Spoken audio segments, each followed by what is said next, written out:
Ok, creo que ya había perdido la práctica con todo esto porque también hoy apenas inició otra vez el trimestre de la maestría, entonces ya había perdido la práctica con esto del Zoom. A ver, ahí está. ¿Ya la ven, la presentación? Sí, Ok, déjenme poner bien esto. Ahí está.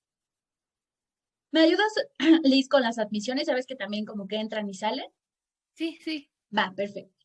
Entonces, pues vamos a arrancar.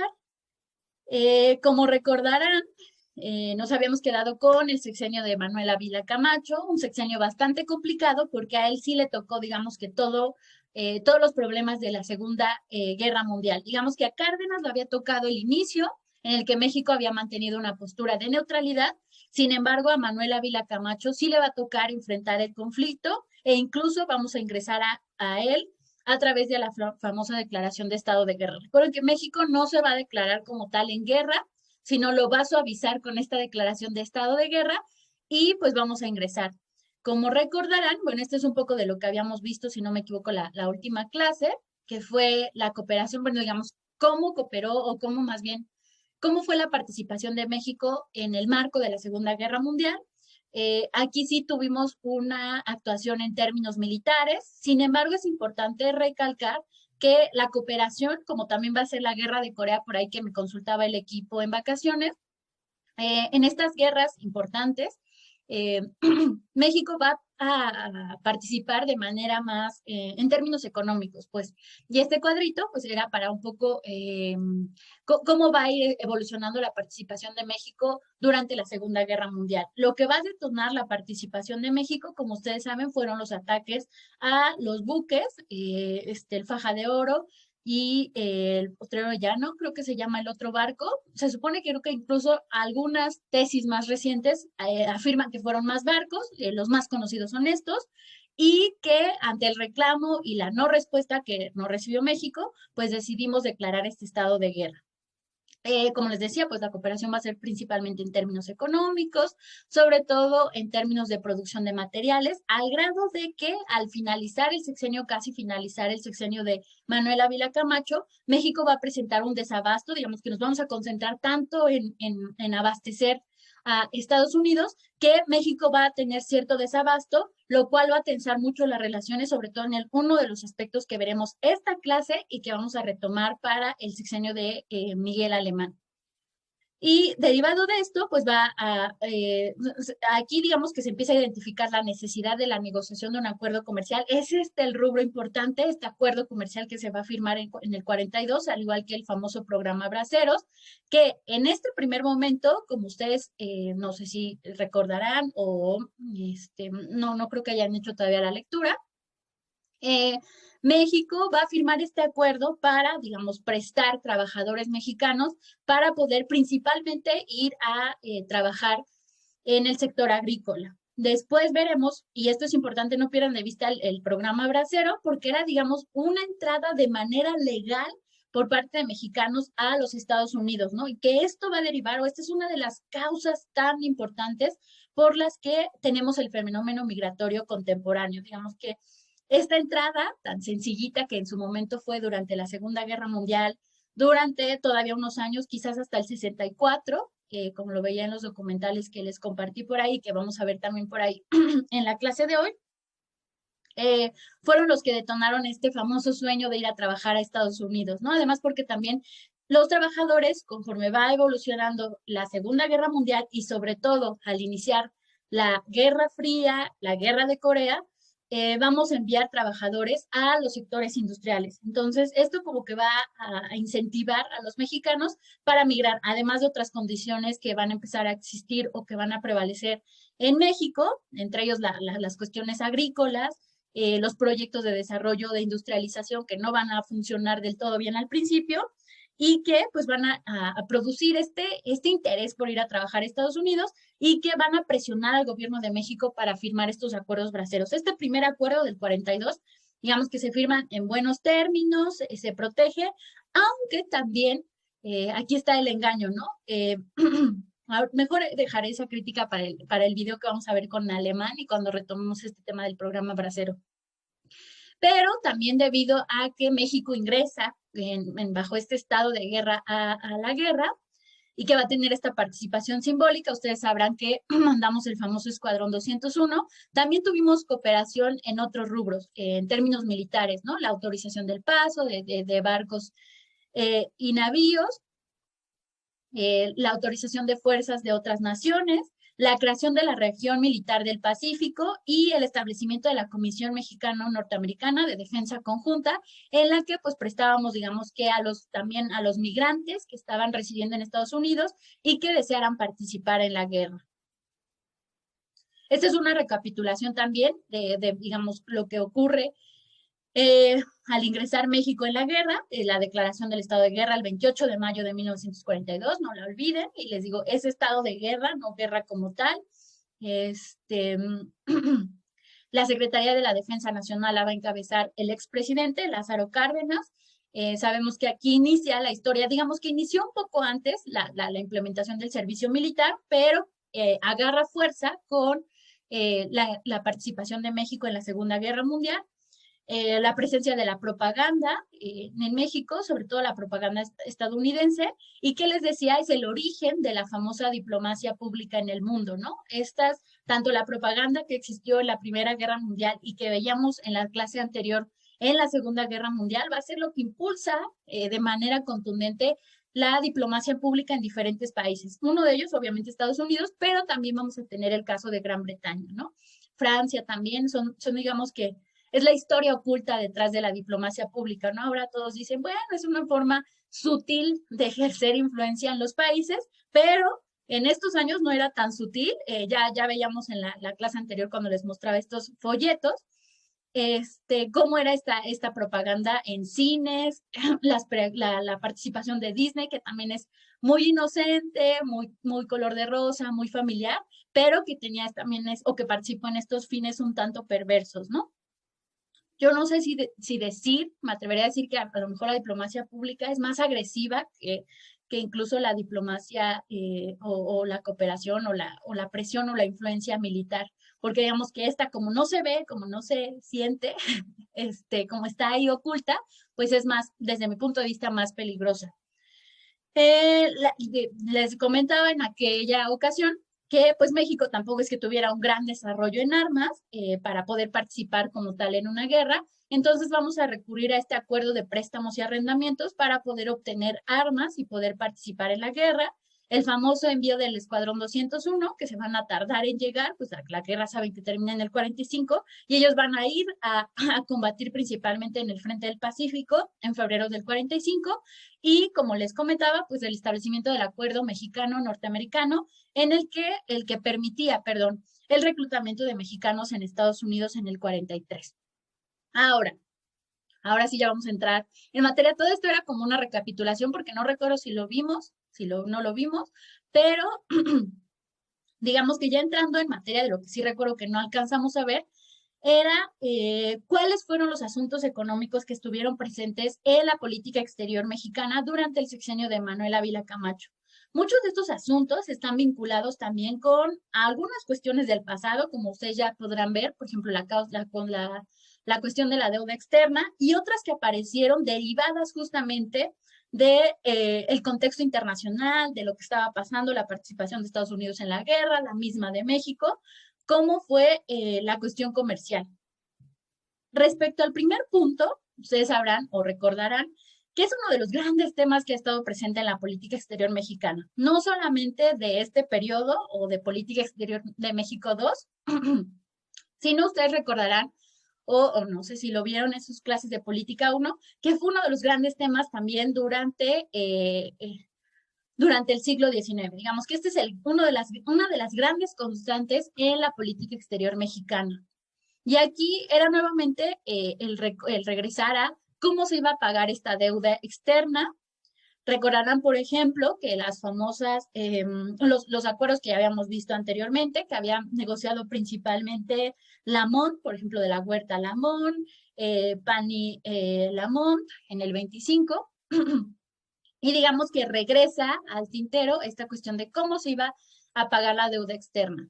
Digamos que la resolución final es que esta deuda se iba a pagar uno de los asuntos o de las cuestiones que estaba ahí en boga era cómo se iba a pagar la deuda, si en pesos o en dólares. Y acuérdense, pues por la cuestión del tipo de cambio, cómo iba a ser si era en pesos, cómo se iba a valorar respecto al dólar o el dólar cómo se iba a valorar respecto al peso.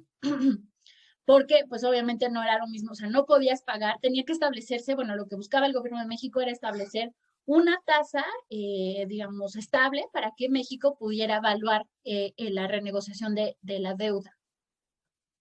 Y se estableció que, digamos, el acuerdo final en el sexenio de Manuel Ávila Camacho fue que se pagaría la deuda a una tasa o tipo de cambio vigente de 4.85 por dólar y que esta se debería pagar en un plazo de 20 a 25 años para poder liquidarla. A ver.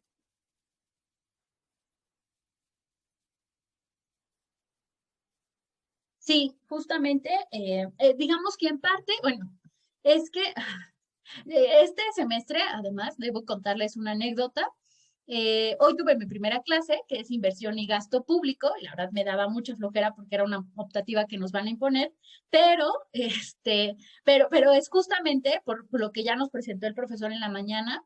Vamos a ver esta parte, ¿no? ¿Cuál es el precio del desarrollo o del crecimiento de un país que muchas veces tiene que ser financiado a través de la deuda y del gasto público? Digamos que para poder, un país, para que pueda crecer, tiene que a partir de o hacer un gasto público, el Estado tiene que hacer este gasto público y muchas veces para obtenerlo no lo obtiene directamente, digamos, por ejemplo, de la recaudación fiscal, sino tiene que también recurrir a estos proyectos de endeudamiento. Entonces, ahí está un punto que pone muy interesante Adlai, porque es cierto, que el modelo de sustitución de importaciones, muchos lo ubican sobre todo en el siguiente sexenio, en el de Miguel Alemán, y de ahí para adelante, al menos yo creo que caduca en México hasta el gobierno de Gustavo Díaz Ordaz, porque de ahí inicia otra lógica, y que en este modelo, yo diría que incluso todavía en el de desarrollo compartido, que va a ser el que va a estar en los gobiernos de Echeverría y de José López Portillo, el desarrollo, el crecimiento, el milagro económico mexicano se va a basar en eso, ¿no? En el gasto público, en el endeudamiento externo. Digamos que en el desarrollo estabilizador yo creo que se mantiene, en el desarrollo compartido se va a disparar. Y ustedes sabrán que por eso, o sea, este tema de la deuda, por eso les digo, no lo pierdan de vista, sería interesante. Yo no he encontrado un texto que narre como esta evolución de la deuda externa en México, porque les digo, ha estado presente en el siglo XIX, sigue presente o siguió presente en el siglo XX durante la Revolución Mexicana, el México por-revolucionario, y ahorita que digamos ya estamos en el final de este México por-revolucionario, sigue presente, ¿no? Y va a seguir presente en el gobierno de Miguel Alemán, ya lo veremos en unos momentos. Entonces, ¿cómo se llama? Digamos que no es casual que haya estallado una crisis tan terrible de la deuda en los 80s, ¿no? O sea, no era algo que se fue dando o que solamente fue responsabilidad de los gobiernos de los 70s. Digo, sí tienen gran parte porque ellos van a duplicar, triplicar la deuda, pero es un tema que va a estar ahí. Es decir, lo que quiero decirles, para no echar ya más choro, es el crecimiento económico de México y este milagro económico que también algunos consideran es mal llamado, durante estos años venideros que vamos a revisar en unos días, va a ir muy ligado a esta cuestión de la deuda. Entonces nos vamos a empezar a deudar por justamente buscar este desarrollo, crecimiento a partir de la industrialización y de la implementación de este famoso modelo de sustitución de importaciones que a la larga tristemente sí nos va a cobrar esta factura en la crisis de la deuda que va a sufrir México, que ustedes saben que tampoco es exclusiva de México, pero que sí va a ser, en el caso mexicano, pues sí va a ser por esto, ¿no? Es el precio de este crecimiento y de algunos excesos que se van a cometer y que iremos advirtiendo a lo largo del camino. Y luego las consecuencias de descuidar tanto al sector agrícola. Si se acordarán, yo siempre les he hecho esta reflexión, ¿no? De qué ha pasado con el campo mexicano. Era una de las grandes demandas de la Revolución Mexicana, pero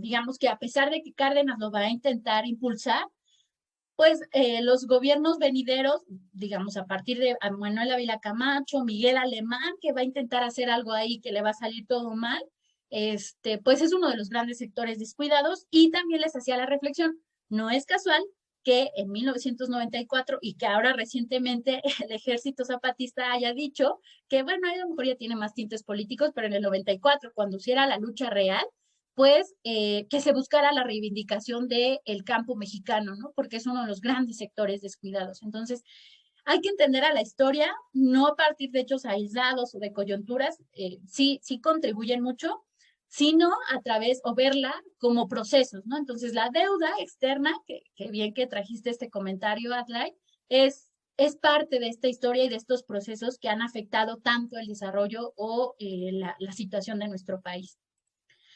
Entonces, bueno, como les decía, este es, digamos, el acuerdo al que se va a llevar, al que se va a llegar durante el gobierno de Manuel Ávila Camacho. Pero no es un tema que va a desaparecer, siempre va a estar ahí presente, al menos esto es lo que ocurre durante este sexenio.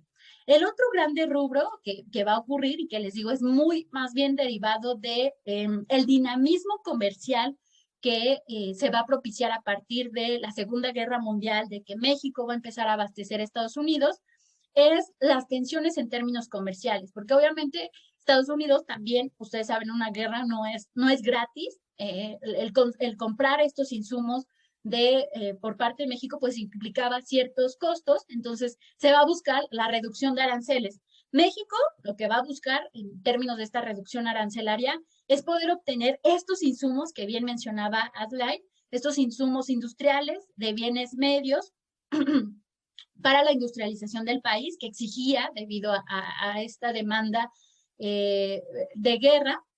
Y en el caso de Estados Unidos, pues también obtener estos insumos primarios, porque también fueron más que nada del sector agrícola, a bajo costo. Entonces, sin embargo, aunque México va a ser muy buena onda, les digo, yo diría que tanto en la guerra de la Segunda Guerra Mundial como en la guerra de Corea, la participación de México es más bien en términos económicos.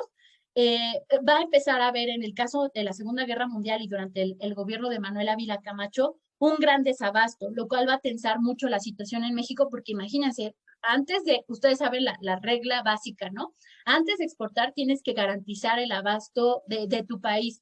Entonces, empezamos a tener esta crisis de qué va a ocurrir y México ya no puede verse tan buena onda en esta situación arancelaria y sobre todo porque Estados Unidos tampoco quería soltarle como mucho estos bienes de intermedios para la innovación o el crecimiento industrial de México.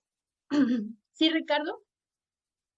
Sí, bueno, justo como, bueno, hablando como un poco del programa Bracero y retomando el video que nos mandaba, bueno, que nos mandó, de este señor que tenía como 100 años y había 101. sido 101, sí, y había sido bracero, pues estuvo súper interesante, pero él, uno de los historiadores que entrevistaron justo decía que, pues que México literalmente le había dado todo, o sea, lo que tenía a Estados Unidos, y justo, o sea, lo retomo porque pues es lo que dice Adlai también, que se descuida el sector agrícola porque pues las personas que se fueron eran campesinas. Y recuerdo que decía él en el documental, no, ponían que casi el 100% de algunos cultivos dependían de la mano de obra mexicana, mientras que en México, incluso, o sea, en los años posteriores, pues hubo desabasto de muchas materias primas y pues incluso como que hablaba de, pues ni siquiera era como, sí era el sueño americano, pero tampoco había como tan buenas condiciones para esos trabajadores. Mi tía abuela también trabajó, bueno, no fue bracera, pero trabajaba en las oficinas de los braceros y nos contaba que, o sea, pues los trataban literalmente como mercancía y había como unos tratos muy, pues inhumanos, sobre todo porque había, pues, literalmente restricciones fitosanitarias y tenían que bañarlos con gasolina, hacer como cosas para que estuvieran desparasitados, pero pues de maneras pues no, pues sí, que hoy en día nos escandalizan, ¿no? Entonces, pues sí, fue como algo que inició el proceso migratorio, que lo impulsó mucho, pero que tampoco era como, ay, los braceros iban a vivir una vida pues buena o próspera en Estados Unidos. Órale. Ah, bueno, perdóname, es que estaba viendo el comentario de Raquel, que dice que su abuelito fue bracero durante la guerra. Sí, a ver, digo, les digo, ahorita no me quiero detener tanto con la cuestión bracera. A ver, les había dicho que el tema de la política exterior durante la Segunda Guerra Mundial es muy complejo porque ocurren muchas cosas, ¿no? El gran hecho va a ser la Segunda Guerra Mundial y lo que hemos visto hasta ahorita, pues es la participación de México como tal en la guerra. Pero están estos otros, digamos, sectores o factores como la cuestión económica que también se va a ver trastocado por la guerra y que deriva en muchas cosas, ¿no? Les digo, podemos hacer un análisis completo de la deuda externa, un análisis exclusivo sobre la situación de los trabajadores durante este contexto, porque les digo, es uno de los grandes, es una de las causas, porque al final también recordarán, creo que no lo mencioné mucho cuando estábamos en Revolución Mexicana, pero debido a la concentración del movimiento armado en el norte, también hubo un gran éxodo de mexicanos hacia Estados Unidos, ¿no? Porque ahí entonces lo que estaban buscando era resguardarse de la guerra civil mexicana. Entonces, ese fue un primer gran éxodo. Otro segundo gran éxodo va a ser en el marco de este famoso programa Bracero, ¿no? Pero como bien tú mencionas, Ricardo, es criticable porque en realidad no es que fuéramos como en condiciones óptimas. O sea, para empezar, les digo, era ir a trabajar en el campo. No teníamos oportunidad de ir a trabajar en las industrias. Ya les digo, en el siguiente sexenio, cuando inicia la guerra de Corea, ahí sí otra vez se va a quedar sin mano de obra Estados Unidos y vamos a regresar o se va a impulsar otra vez el programa Bracero y les digo, va a persistir hasta el 64. Pero el otro gran problema y que ese sigue hasta nuestros días es la migración ilegal, ¿no? Porque también los agricultores estadounidenses pues les convenía más tener indocumentados porque pues no les daba, no tenías que darles garantías de seguridad social, no tenías que protegerlos, o sea, el trabajar en la ilegalidad, ustedes saben que es mucho más lucrativo que hacer las cosas legales, ¿no? Ahí una de las razones por las que es tan exitoso el crimen organizado, pues es eso, ¿no? El trabajar fuera de la ley es mucho más lucrativo y a los agricultores estadounidenses les convenía. Entonces, aunado a eso, pues digamos que los migrantes también, en lugar de aventarse el trámite burocrático de ir a las oficinas migratorias, que impulsaban el programa Bracero, ustedes saben, la burocracia también es pesada, pues también decidían irse de forma indocumentada. Entonces, digamos que sí tiene muchas críticas este problema. Y si hay alguien, ya saben que a mí me encanta siempre aventarles la bolita para que ustedes sigan con estas líneas, pues valdría la pena que se impulsen estudios sobre la migración mexicana. Digo, yo sé que ya existen, que es uno de los grandes temas de moda, pero no está de más que alguno de ustedes pues sí haga esta recapitulación de cuál ha sido la historia de los migrantes mexicanos y advertir de estos hechos, ¿no? Advertir que al final de cuentas pues es que tampoco íbamos en las mejores condiciones.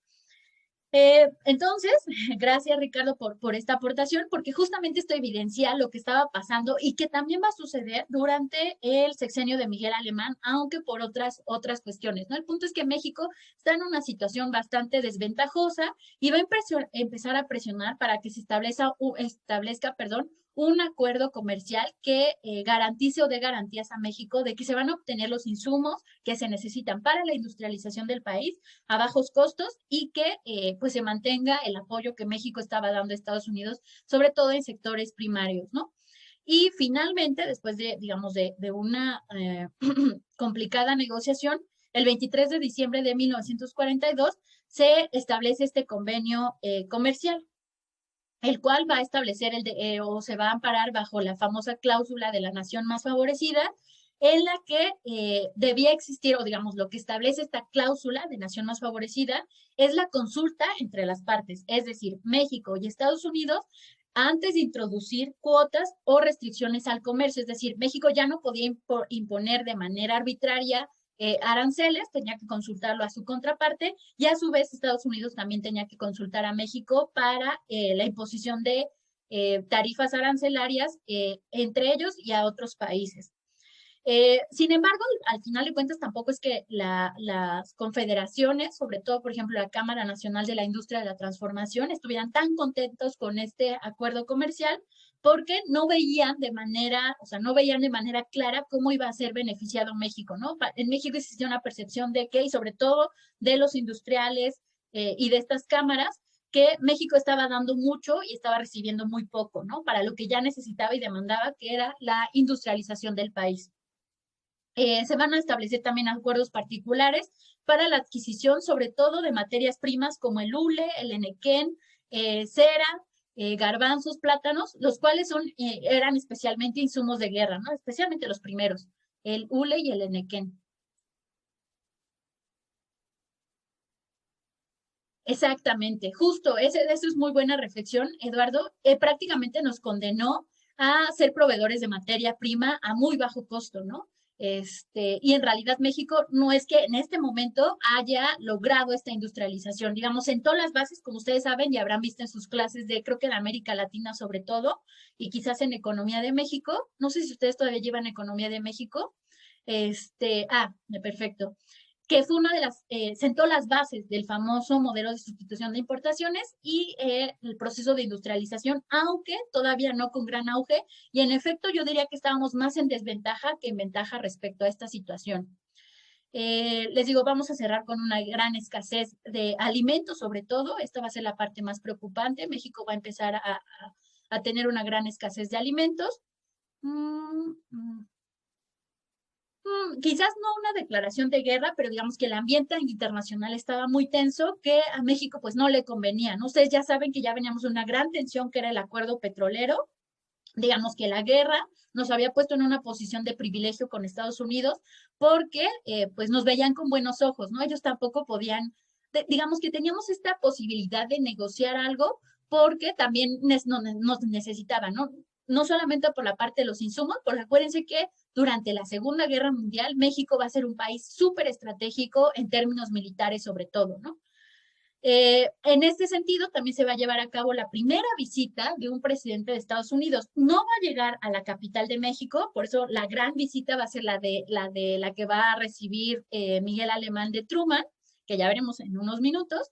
Pero va a llegar, creo que me parece que a Monterrey sí, y es Roosevelt, ¿no? Entonces lo va a recibir Ávila Camacho y pues va a ser la primera visita de un presidente a México.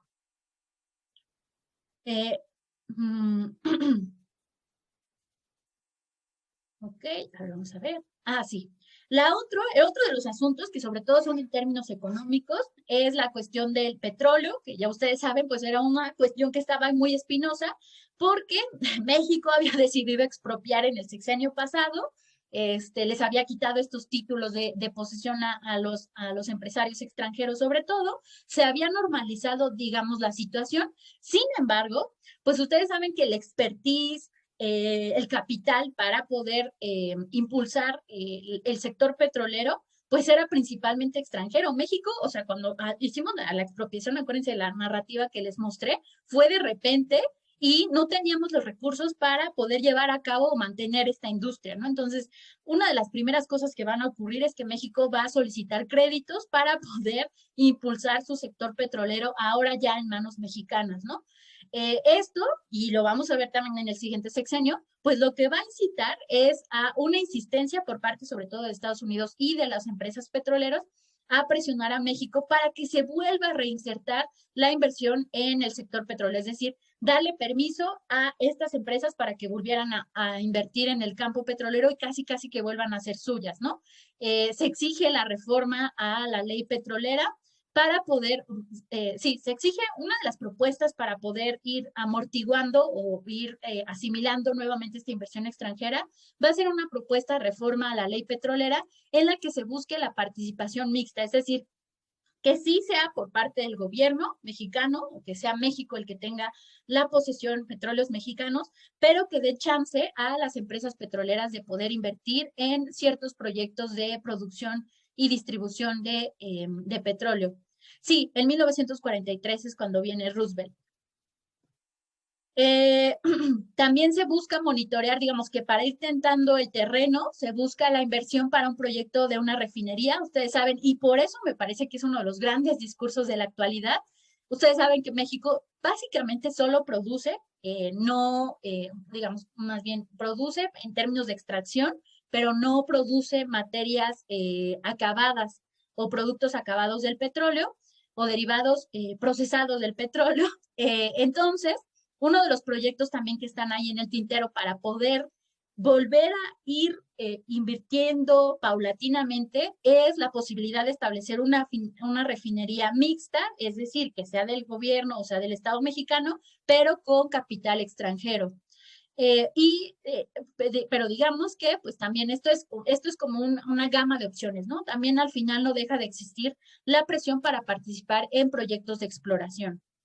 El otro gran tema que les decía y que va muy ligado a lo anterior es esta cuestión de una escasez que se empieza a presenciar en México a partir de 1943. Se trata de visibilizar este problema durante la visita de Roosevelt en 1943 y se establece una comisión mixta de cooperación económica en la que, o más bien, esta comisión lo que va a decidir es evaluar qué bienes de México sí necesitan tener un arancel más elevado para no afectar o más bien mitigar esta escasez que empieza a presentar México. En otros asuntos, digamos que de las relaciones exteriores de México, ustedes sabrán que México había roto relaciones diplomáticas con Gran Bretaña debido justamente a la expropiación petrolera, pero en el marco de la Segunda Guerra Mundial, de que México estaba con los aliados, va a reanudar relaciones en 1941, aunque, y ustedes saben que también la Unión Soviética, que al principio parecía más del lado del eje, por el famoso pacto Ribbentrop-Molotov, al final pues va a terminar en el bando aliado y esto va a permitir que se restablezcan relaciones diplomáticas con México en diciembre del 42 y finalmente, digamos que en términos de las relaciones de México-Estados Unidos, un asunto que estaba pendiente era la definición de la frontera. Este también es un tema que ha estado constante. En el Porfiriato, sin duda, se va a ver muy visibilizado la definición de la frontera norte, ¿no? Y se establece este Tratado de Límites y Aguas en febrero de 1944. El siguiente gran tema que va a estar presente durante la Segunda Guerra Mundial, o más bien durante el sexenio de Manuel Ávila Camacho, y sobre todo hacia la conclusión de la Segunda Guerra, pues va a ser la definición del nuevo orden mundial, ¿no? Que será un orden más bien multilateral y en el que México va a tener una participación activa. Esto es muy importante y ya lo advertíamos, me parece, si no lo mencioné durante las exposiciones de nuestros queridos compañeros. Hay que contrastar la participación de México en la conformación de la Sociedad de Naciones, que ustedes saben fue el primer intento de una organización de vocación universal respecto al establecimiento de la Organización de Naciones Unidas y el conjunto de instituciones multilaterales que van a surgir a partir del fin de la Segunda Guerra Mundial, ¿no? Y aquí ustedes saben que este multilateralismo, y aquí sí quisiera espero que mis alumnos de organización internacional recuerden todo lo que vimos respecto a estas instituciones, este nuevo orden mundial no solamente va a buscar el establecimiento de una organización de vocación universal y general, que va a ser Naciones Unidas, sino también va a buscar establecer un orden económico, ¿no? Este orden económico, yo diría, va a quedar a medias, porque las conferencias de Bretton Woods, ¿qué se va a discutir?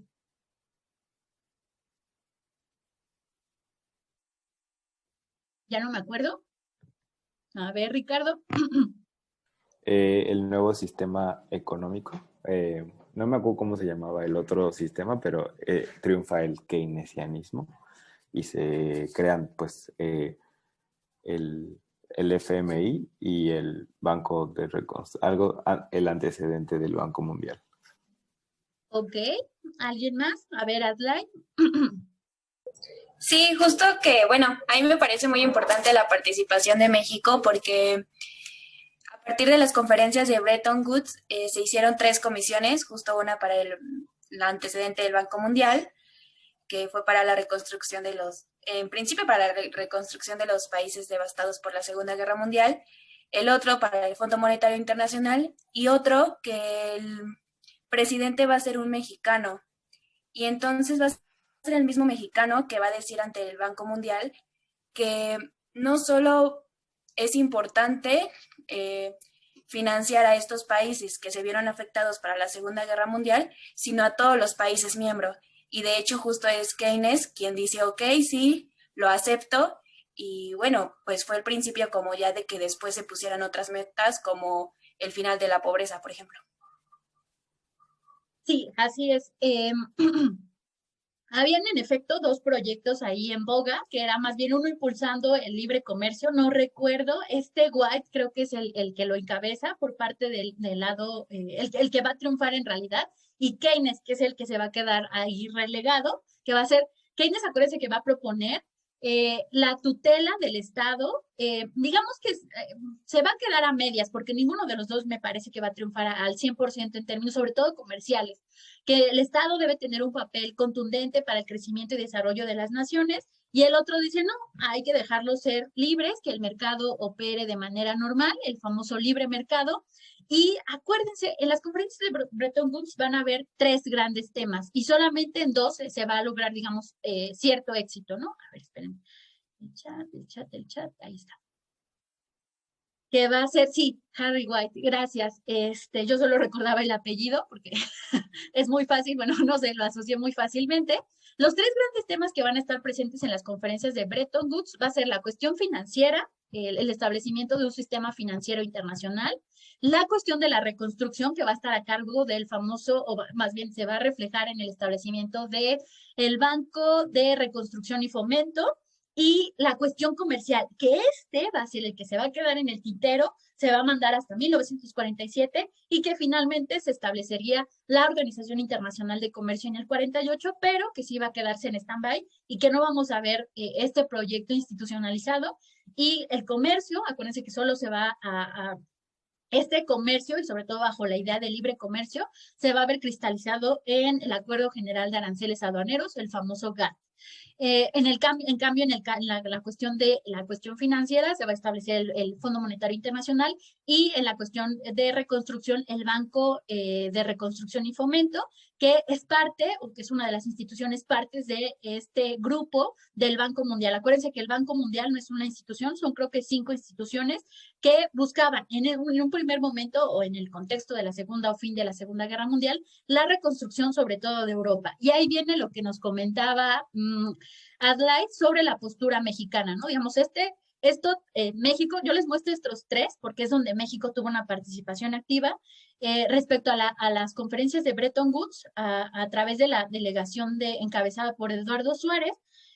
Se va a buscar el deseo que el Banco Mundial, el famoso banco encargado de la reconstrucción, no solamente se encargara de reconstruir Europa, sino también buscara garantizar el desarrollo de las naciones latinoamericanas, ¿no? Esto es algo muy importante porque va a estar presente todavía en el siguiente sexenio en términos de política exterior. México, una postura de que México va a pugnar por el desarrollo de las naciones latinoamericanas, va a decir, a ver, ya posee una Segunda Guerra Mundial, no podemos seguir en condiciones de subdesarrollo, bueno, en ese entonces no se le llamaba subdesarrollo, necesitamos crecer, ¿no? Necesitamos garantizar una estabilidad económica que permita la estabilidad política, esa va a ser como la consigna.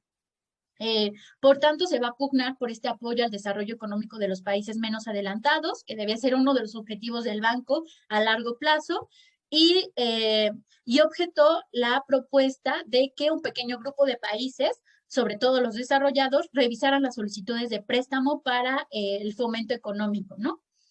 También se propuso, o México también propuso, que se restaurara la plata como patrón de cambio, como ya lo mencionaba Liz, respecto al oro, que no solamente fuera el oro, sino también fuera la plata, como patrones internacionales, ¿no? Y México, imagínense, hubiera sido favorecido, pues porque somos productores plateros por excelencia, o éramos. El otro gran asunto en el que va a estar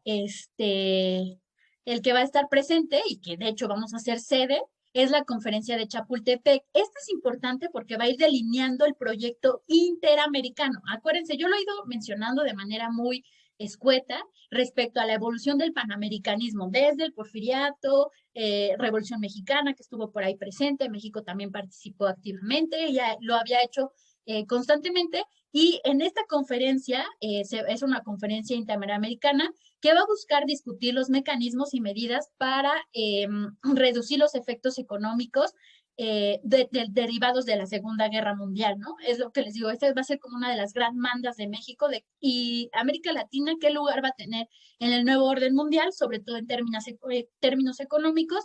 Y la lucha por el establecimiento de una organización interamericana. No vamos a encontrar eco y como ustedes saben, el gran momento del panamericanismo, bueno, panamericanismo con tintes estadounidenses, va a llegar en el siguiente sexenio, sobre todo en el 47 y 48. Y finalmente, la participación destacada de México en la Organización de Naciones Unidas, en las que ahora sí vamos a ser país miembro por haber tenido nuestra participación destacada en la Segunda Guerra Mundial. Y digamos que México va a buscar, permítanme, va a buscar que la Asamblea General, esto es importante, ¿no? Que la Asamblea General tenga más voto o que sea la que tome las decisiones importantes y no el Consejo de Seguridad, ya que pues será reducido a unos cuantos países. Obviamente no le van a hacer caso. Buscar un medio más democrático para el nombramiento de los miembros del Consejo de Seguridad es una de las grandes propuestas de reforma que México ha tenido respecto a la Organización de Naciones Unidas. Se exigía o México solicitaba que la membresía fuera universal y obligatoria, que no se excluyera a nadie como había ocurrido en la Primera Guerra Mundial, que ustedes sabrán, Alemania va a quedar fuera, e impulsar la cooperación económica que se va a ver reflejada en la creación del Consejo Económico y Social, el famoso ECOSOC. Entonces, pues bueno, con esto, a ver, déjenme ver, creo que sí, con esto llegamos a el fin de México y más bien al fin del análisis de la política exterior durante el gobierno de Manuel Ávila Camacho. Les digo, cada uno de estos puntos los podríamos analizar de manera, digamos, detenida. Cada uno tiene diferentes aspectos, por eso es que le di la voz a una exposición. Digo, la exposición, les comentaba, nos trajeron hasta los años contemporáneos, pero lo que ocurrió o la participación de México en la conformación de Naciones Unidas es muy interesante porque tuvimos un papel activo y no solamente nos fuimos a sentar a votar, sino realmente queríamos conformar un sistema internacional diferente, ¿no? En algunas cosas lo logramos, en otras no, pero bueno, son detalles que, que a veces suceden. Ok, pues bueno, entonces, de aquí tengo que ir un poquito rápido porque sí quisiera acabar los temas. Vamos a iniciar la actividad que es una actividad de repaso. Como ustedes saben, con esto concluimos, como empezamos, no sé, a Manuel Ávila Camacho lo pongo como no sé dónde clasificarlo, no me gusta en el siguiente periodo que ya es propiamente Guerra Fría, lo dejamos ahí al azar, pero con esto concluimos ya, digamos, la segunda unidad, vamos a pasar a la tercera, que es México y la Guerra Fría.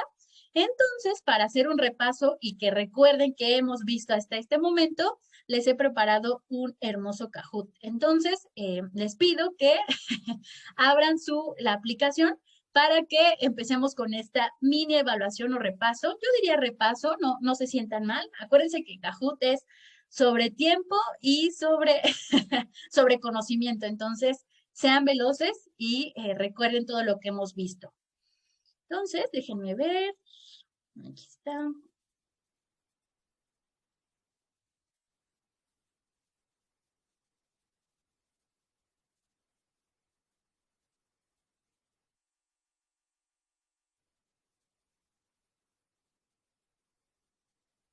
Espérenme. Yo les recomiendo que sea con su celular para que puedan ver bien las preguntas, pero si son súper hábiles en la computadora, yo la verdad no, la otra vez jugué un Kahoot en un evento y sí, chafísimo, iba más lento que nada. Entonces, ahí está el link para que puedan entrar y empezar a proyectar el jueguito. A ver, a ver, a ver, a ver.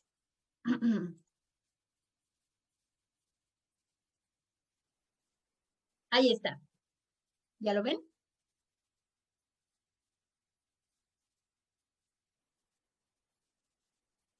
Y pues los esperaremos. Melchor, qué ad hoc.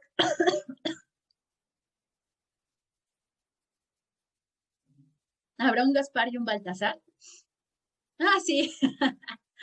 Perfecto. Vamos a ver si les trae suerte los Reyes Magos. Súper. Me encantan sus nombres. Escuadrón 201, qué bien. Creo que no les pregunto nada sobre el escuadrón. Virgen María, espero no tengas suerte, que te bendiga. Rosca de Reyes, uff, qué delicioso. Puntito.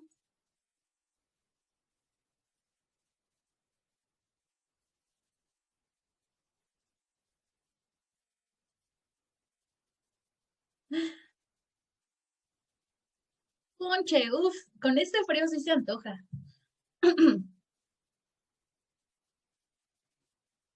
La becerrita,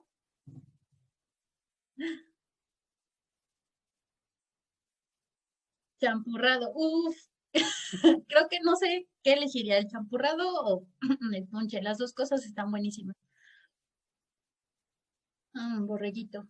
Atole también. Uf, creo que si comiera todo lo que están poniendo ya, súper gorda, más de lo que ya estoy. A ver, ¿cuántos somos? ¿Cuántos somos, Liz? Somos... Ay, bueno, pero va a entrar alguien más. Somos 40. Bueno, menos tú y yo. 38. Ok. Taco de sal.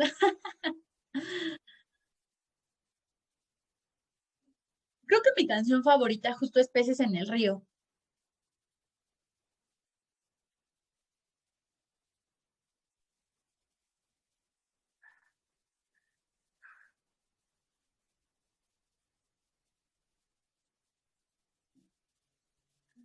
Mandarina. A ver, vamos, vamos, chicos. A ver el chat. Bueno, está bien, no pasa nada. Si no pueden, si no pueden participar, no pasa nada. Saben que no es como que les vaya a hacer una evaluación. Que nadie quiere. Ah, ya a mí sí me encantan los cacahuates.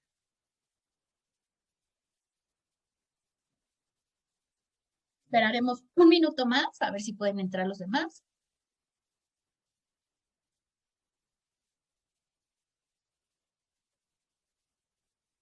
Tejocote.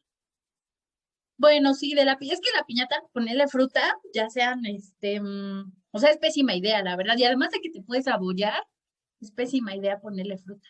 Bueno, también dulces terminan todos abolladitos.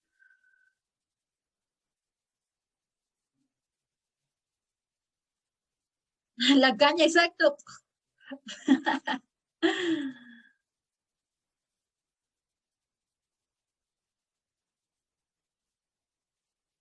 Jugo de mandarina.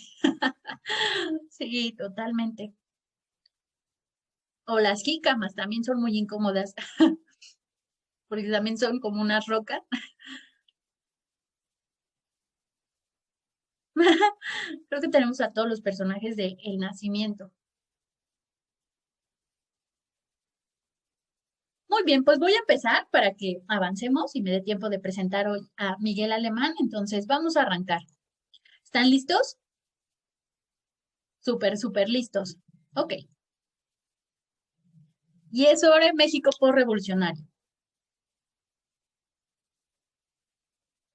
Primera, el 30 de julio de 1917 se otorgó el reconocimiento de jure a Venustiano Carranza.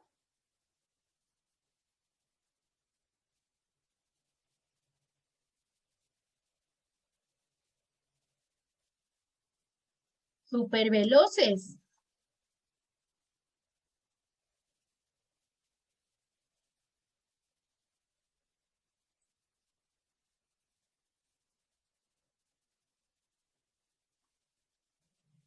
¿Será verdadero o falso? Falso. Si no me equivoco, es el 31 de agosto de 1917. Era engañosa, era engañosa. Vamos con Escuadrón 201 a la delantera. ¡Guau! Y además de la época, súper bien. Vamos a ver si se mantiene Escuadrón 201. Los acuerdos de Bucareli consistieron en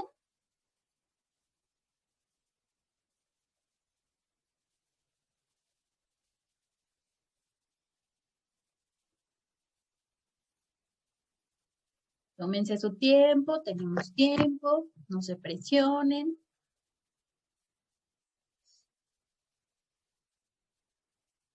Están súper bien, ¿eh? Súper veloces.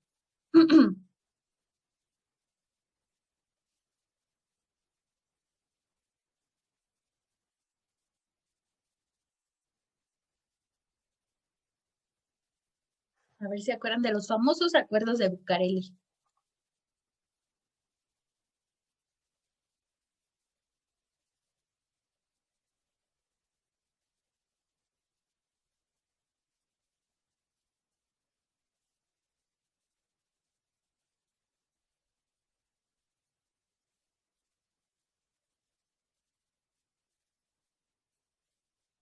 Creo que son todos.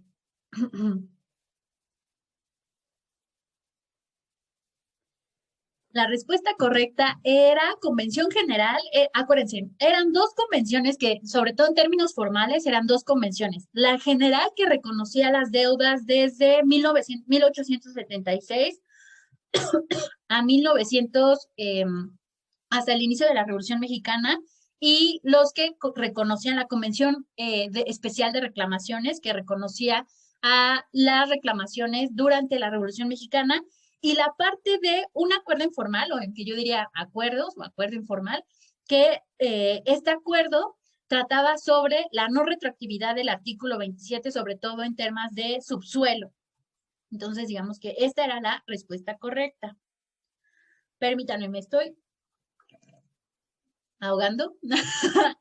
Ya sé qué me pasó. Se mantiene Escuadrón 201. A ver, la siguiente.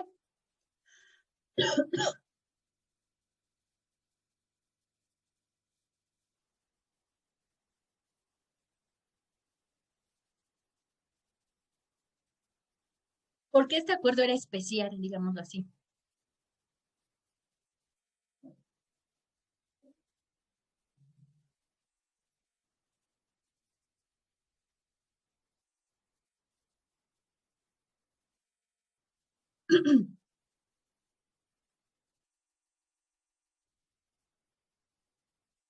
Este acuerdo era diferente porque desincorporaba la deuda ferrocarrilera.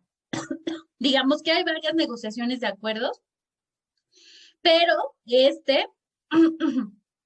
permítanme.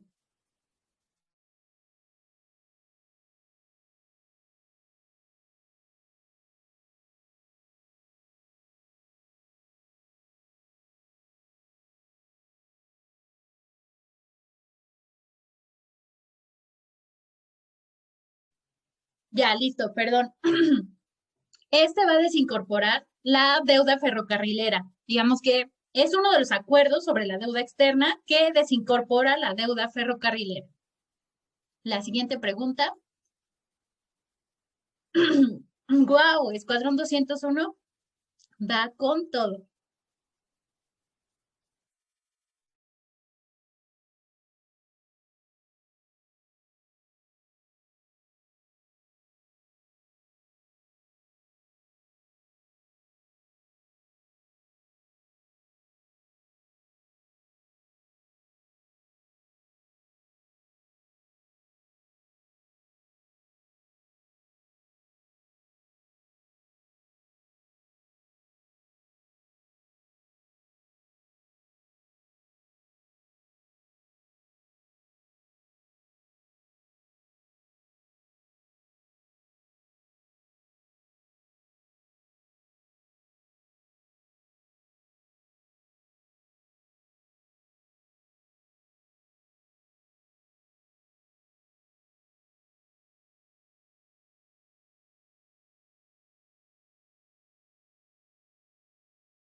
La respuesta correcta es reforma sobre la aplicación del artículo 27. Acuérdense que estos acuerdos van a establecer varios puntos, pero digamos que el más importante o que se va a ver reflejado es en una reforma al artículo 27, que va a promover calles ante el Congreso. Grinch sube, que también ya tenía la llamita, entonces se mantiene. Vamos a ver. Siguiente pregunta, ¿verdadero o falso? La doctrina Estrada establece que o buscaba o permitía el reconocimiento de los países con los que México tuviera vínculos, el reconocimiento de gobierno.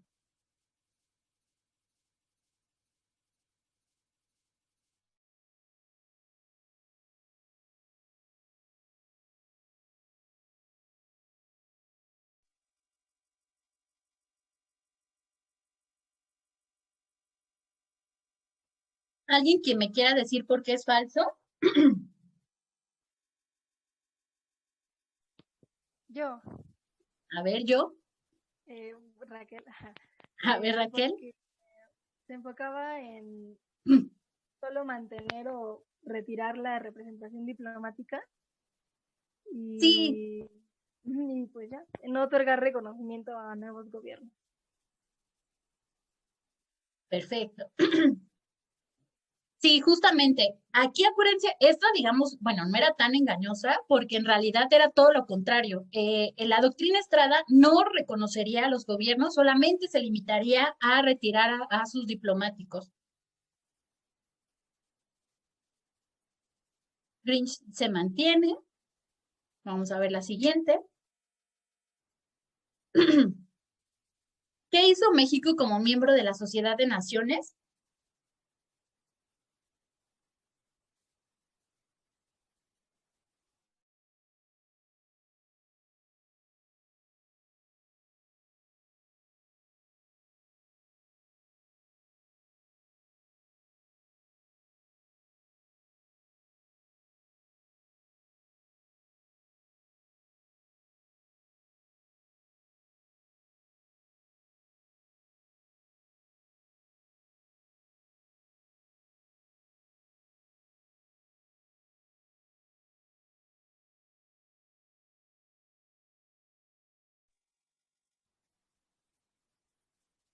Promover la no intervención. ¿Por qué esta fue la principal acción que hizo México en la Sociedad de Naciones o algunos ejemplos? A ver, Ricardo. Bueno, porque levantaste la mano primero. Sí, pues bueno, hay muchos ejemplos. Por ejemplo, en la intervención de Japón en Manchuria, la ocupación de Etiopía de las fuerzas de Mussolini, y bueno, justo lo defendió porque, pues como ya vimos, era como uno de los, además de ser uno de los principios de la Carta, bueno, o del Pacto de la Liga de las Naciones, era también uno de los principios de las doctrinas de política exterior de México. Entonces, pues ¿Qué hay ahí doctrinas? ¿Cómo como, qué doctrinas? Porque justo bueno, varias de estas, digamos, que promovían esto de la no intervención surgen en el México postrevolucionario. sí, bueno, en nuestra presentación retomamos primero, bueno, como un antecedente incluso de esas, después la doctrina Juárez, pero y como un antecedente más cercano a la Sociedad de Naciones, la doctrina Carranza. Exactamente, sí, ya veo por qué Ricardo y Gaby estaban puestísimos para responder, fueron el equipo de Naciones, de Sociedad de Naciones, perdón. Excelente. También por experiencia propia defendía que no hubiera algún tipo de transgresión de la soberanía. Excelente, sí, me encanta. Bueno, ya vamos de gane, ¿no? Digamos que generalmente los acuerdos siempre son difíciles de recordar, ya es tarea que se llevarán ustedes y que ya repasaremos en el repaso general que hagamos de la materia, pero, eh, pero no los pierdan de vista, ¿vale? Va muy bien. Vamos a ver el marcador. Grinch se mantiene a la delantera y va a saltar. No me había dado cuenta del nombre porque me estaba ahogando, pero es que está padrísimo y Escuadrón 201 en tercer lugar. Muy bien, vamos a ver. Siguiente pregunta. ¿El objetivo de México respecto a la cuestión petrolera durante el cardenismo fue?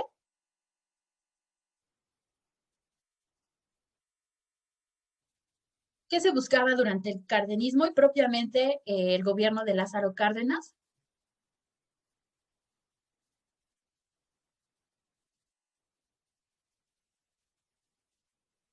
Digamos que hay dos respuestas engañosas, pero una digamos que es la buena, entonces vamos a ver.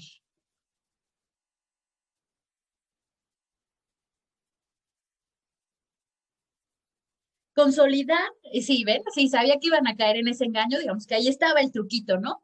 Digamos que la parte ideológica y bonita o discursiva, el ideal era este, ¿no? Hacer realidad los ideales de la Revolución Mexicana. Acuérdense que uno de los grandes artículos que van a quedar consagrados en la Constitución del 17 es el artículo 27 que habla sobre la propiedad del suelo y del subsuelo.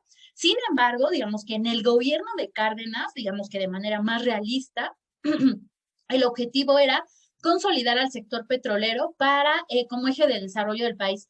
Y era más de un desarrollo de tipo social, era, digamos, que echar mano de los recursos que el sector petrolero estaba dejando para poder impulsar los proyectos sociales de Cárdenas. Entonces, por eso digamos que esa era la respuesta buena, aunque también podría decir que la otra no estaba del todo lejana, ¿no?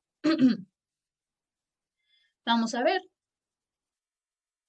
Wow, Tejocote sube y va a saltar, creo que se mantiene en tercer lugar.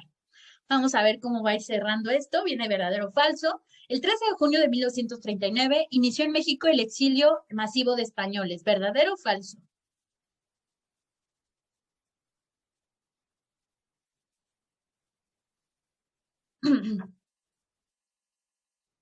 Apúrense, 7, 6, 5. Sí, en efecto, inició en 1939 el exilio masivo de españoles en México.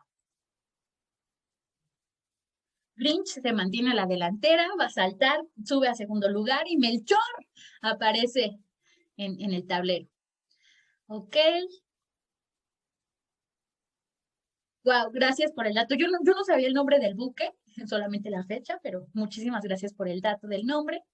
Vamos con el siguiente, ya casi hacia la recta final. La región militar del Pacífico estuvo a cargo de... O sea, medio la debieron haber visto en la presentación de hoy, pero digo medio.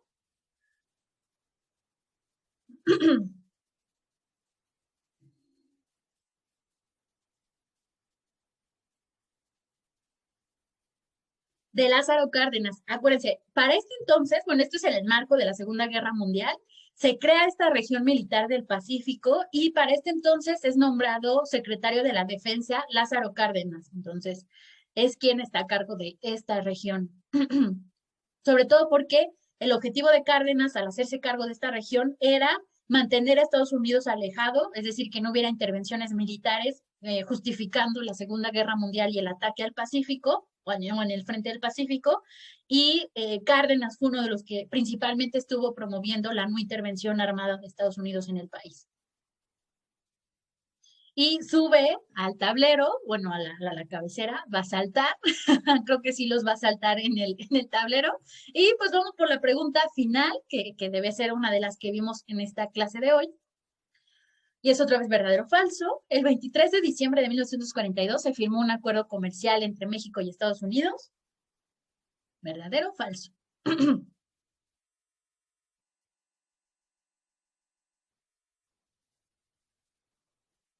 Y ya estamos en la recta final.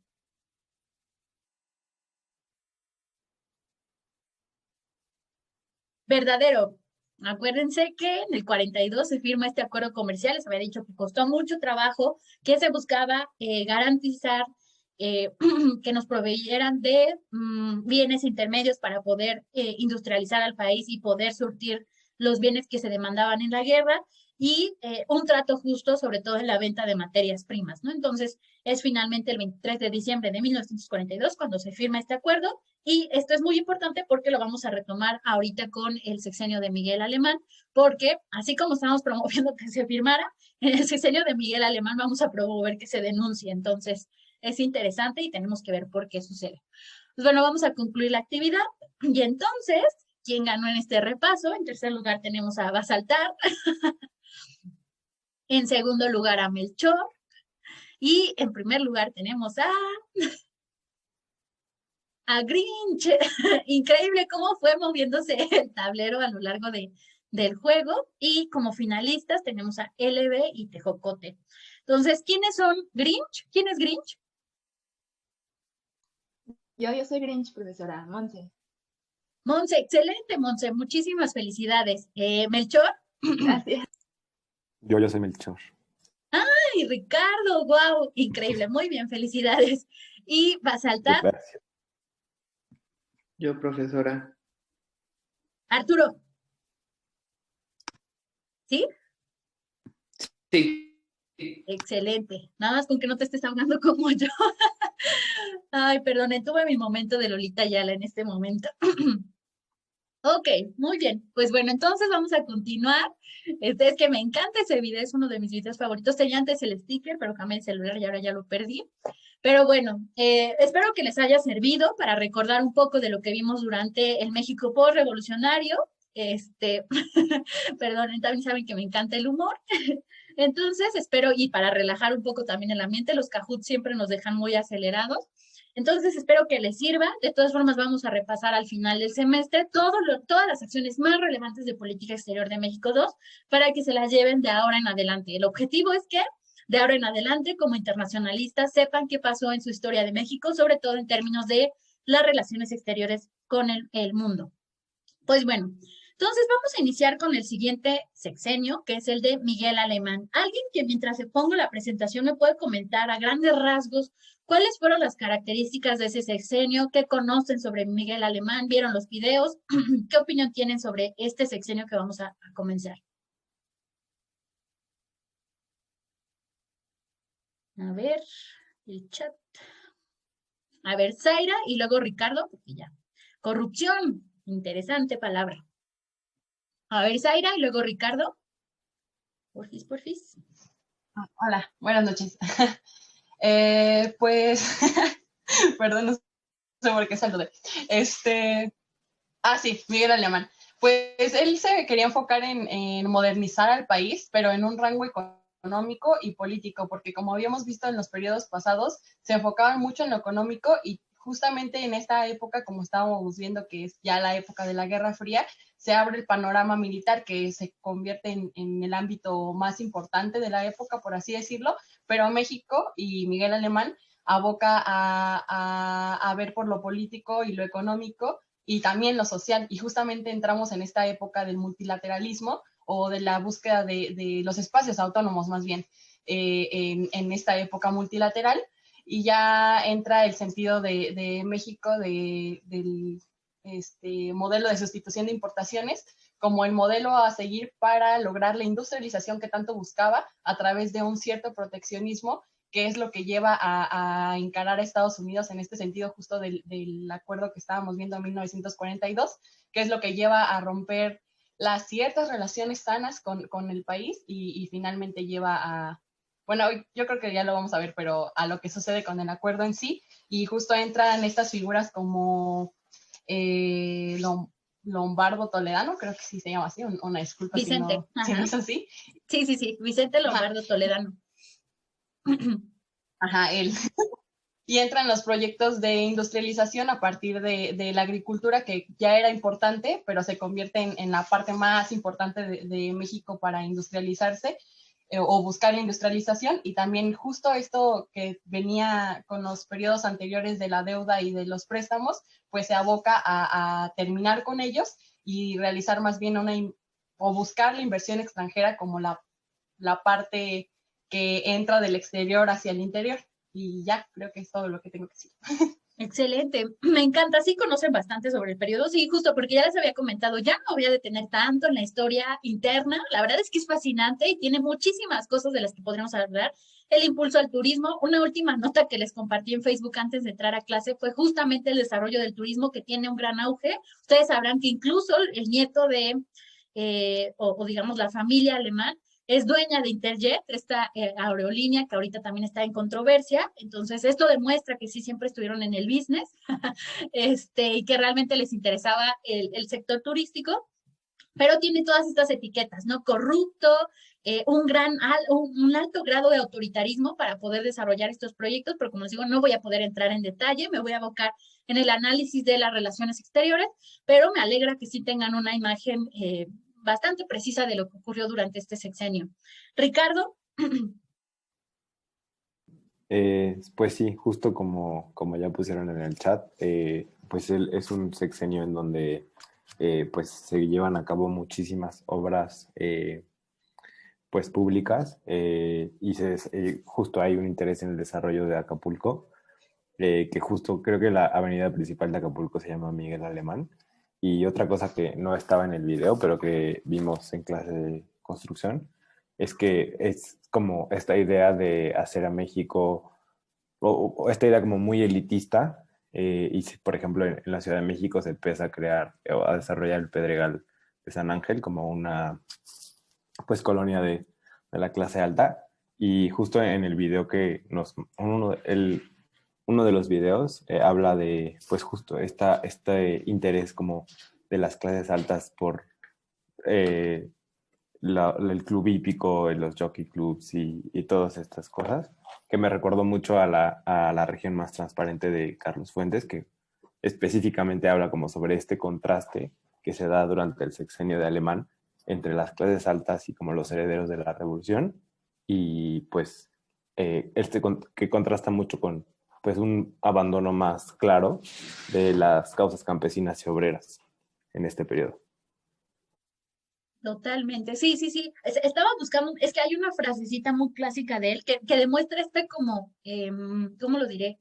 Este clasismo, si así lo podríamos llamar, porque él se consideraba como, o buscaba impulsar mucho esta clase alta. Pero déjenme buscar la frasecita que decía. Es que tenía era como muy arrogante, muy, sí, como, actuaba como un niño rico, ¿cómo diría? Mi rey, yo diría, déjenme buscarla, es que esa es una frasecita muy clásica, pero que, no, la verdad es que para dichos y frases soy pésimo, o sea, no lo recuerdo, pero cuando estaba preparando la clase la vi por ahí. Bueno, si no, luego se las paso, de que todos los mexicanos tenían como casi un coche, no sé qué. ¿Cómo lo llamaba? ¿Cómo decía? Ah, sí, que todos los mexicanos tengan un Cadillac, un puro y un boleto para los toros, ¿no? Este era como el estilo de vida que estaba promoviendo para los mexicanos. ¿Alguien más que quiera hablar de manera general de nuestro querido Miguel Alemán? Bueno, yo creo que ya dijeron varias cosas. Ah, sí, sí, sí. El Samuel de esos tiempos, yo creo que sí. Ganábamos un sueldito que nos daba para tener un Cadillac, un puro y un boleto para toros. A ver, sí, fue gobernador de Veracruz. Sí, yo diría que él va a impulsar bueno, es muy capitalista y creo que también se entiende por el contexto internacional. Acuérdense que por eso este periodo, esta unidad ya vamos a entrar no solamente a esto que es el desarrollo estabilizador, la implementación del modelo de sustitución de importaciones, sino también en el seno internacional. Acuérdense que ya estamos ahora sí en plena Guerra Fría. ¿Cómo inicia la Guerra Fría? Digo, bueno, es difícil adivinarle, también es como difícil saber cuándo termina, pero ¿cuáles son los rasgos de esta famosa Guerra Fría?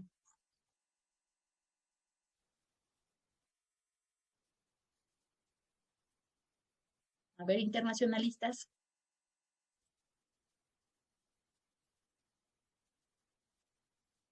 No sé qué es la Guerra Fría. Inicia en 1947, ¿no? Ajá. Bueno, más o menos. Más o menos, sí, más o menos. Les digo, hay algunos que dicen que incluso en las conferencias, las de, por ejemplo, las de San Francisco, las de Potsdam, todas estas, ya empezaba a vislumbrarse la Guerra Fría. A lo mejor es muy arriesgado, yo diría que también en el 47, los famosos discursos de Truman, ¿no? Entonces, por ahí lo podría, exactamente, con la famosa cortina de acero, son como los rasgos, ¿no? Pues bueno, ahorita entonces, para que nos ubiquemos, vamos a iniciar con este gobierno, que es el de Miguel Alemán, que ahora sí vamos a ver, digamos que los anteriores se había más preocupado en la estabilidad política, ¿no? Que había costado mucho trabajo, los recordarán, yo siempre les recordaba, ¿no? Más bien les traía a colación esto de Y otra vez la sucesión presidencial fue un caos, ¿no? Otra vez hubo una matanza, otra vez hubo un caudillo que se levantó en armas, etcétera, ¿no? Sin embargo, vimos la paulatina institucionalización política, sobre todo a través del establecimiento del partido, sobre todo, bueno, desde el PNR y PRM, y finalmente, acuérdense que a finales o en el 46 se va a crear el PRI, ¿no? Que esto va a marcar una pauta en la institucionalización política, pero que también va a ir de la mano con la institucionalización electoral. Recordarán, y por eso es que preparé o más bien invité al doctor Rogelio, porque justo no me quería detener tanto con esto, ¿no? Lo que viene ahora es un periodo de mucha, digamos, estabilidad política, viene el predominio del partido hegemónico con una serie de instrumentos, ¿no? A través de elecciones, algunas iban a recurrir al fraude, pero digamos que en términos políticos va a haber una estabilidad. Esta estabilidad política va a permitir a México transitar a pensar, ahora es momento de crecer, de desarrollarnos y sobre todo de modernizarnos. Acuérdense que también los discursos del desarrollo y del crecimiento económico en estos años eran más bien entender al desarrollo igual al crecimiento económico, y Miguel Alemán me parece que es el presidente perfecto que ejemplifica esto, ¿no? Él pensaba que o impulsaba este proyecto modernizador. Entonces voy a empezar a compartir la presentación. Ay, aquí está. Pues bueno, vamos a iniciar. Nos toca ver la política exterior durante el gobierno de Miguel Alemán Valdés. Además, dense cuenta, dijeron algo interesante, o más bien Ricardo dijo algo interesante, el nombre de la avenida principal de Acapulco, y dense cuenta, no recuerdo si es él o Adolfo López Mateos, la verdad ya no recuerdo, cuando nos mencionó el doctor Meyer en alguna de sus clases, uno de los dos es tan ególatra que muchas cosas en México tienen su nombre, ¿no? Yo diría que entre los dos se la llevan, pero dense cuenta varias cosas, ¿no? Puertos, calles, avenidas, se llaman Miguel Alemán o Adolfo López Mateos. Yo digo que se llevan entre los dos, creo que es más Adolfo López Mateos, pero bueno, ahí se va, ¿no? Le quisieron poner este sello a este proyecto modernizador. Les decía, recordemos que estamos en la Guerra Fría, y encontré ayer este meme, justo cuando estaba preparando la presentación, salió en mi historia cuando estaba divagando en Facebook, y dije, bueno, vamos a iniciar con un meme sobre la Guerra Fría. Ustedes saben, como internacionalistas, que esta guerra se llamó así porque nunca se libró, en teoría, de manera bélica, o sea, nunca hubo la confrontación bélica entre Estados Unidos y la Unión Soviética, los dos polos de poder respecto al capitalismo y socialismo, sino más bien sí hubo varias guerras calientes en el resto del mundo. Una de ellas, y una de las más importantes, va a ser la Guerra de Corea. Por eso es que tengo por ahí un equipo investigando sobre México y la Guerra de Corea, porque es una de las guerras que va a marcar el inicio de la Guerra Fría, ¿no? Bueno, ya es en los 50, si consideramos que inició en el 47, pero es una de estas guerras emblemáticas durante la Guerra Fría, de estas guerras calientes. Entonces, traje este meme.